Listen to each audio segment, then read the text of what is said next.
کہتا ہے میرے بھائی کو توہین رسالت کے کیس میں اندر کر دیا ہے. رو رہا تھا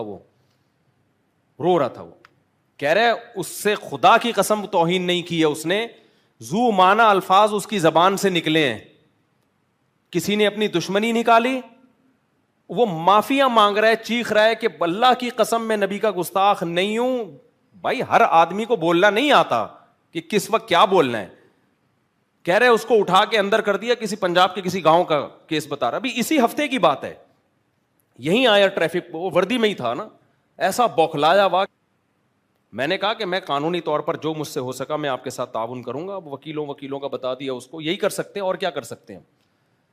تو ایک ہو تو آدمی کرے بھی نا اس کی مدد, ایک ہو تو آدمی اس کی مدد کرے. تو ہر جگہ آپ نے جس سے ٹھڑک نکالنی ہے کچھ بھی لگا دو اس کو.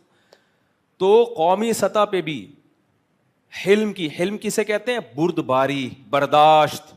ہم یہ نہیں کہہ رہے کہ لوگوں کو اجازت دے دو کہ نبی کی توہین کریں, نا نا نا نا نا بھائی, توہین کا دعویٰ کرنے میں آپ جلد بازی مت کریں. اگلے کو ایکسپلینیشن کا موقع دیں, آپ اس کو موقع تو دیں کہ کیا بولنا چاہ رہا تھا, منہ سے کیا نکل گیا.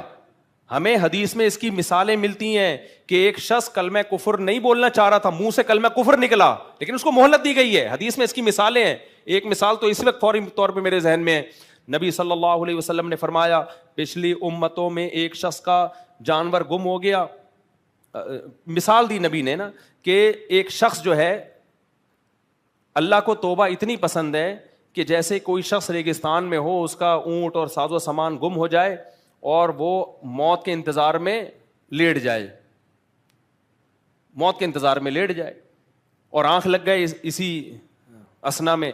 جب آنکھ کھلی ہے تو اس نے دیکھا کہ اس کا اونٹ اور سب کچھ اس کے سامنے, تو کتنا خوش ہوگا نا. تو اللہ کے نبی نے فرمایا اسی طرح جب کوئی بندہ توبہ کرتا ہے تو اللہ اس سے بھی زیادہ خوش ہوتے ہیں. اس حدیث میں آخر میں ہے کہ وہ بندہ اتنا خوش ہوا کہ اس نے کہا اے اللہ تو میرا بندہ اور میں تیرا خدا.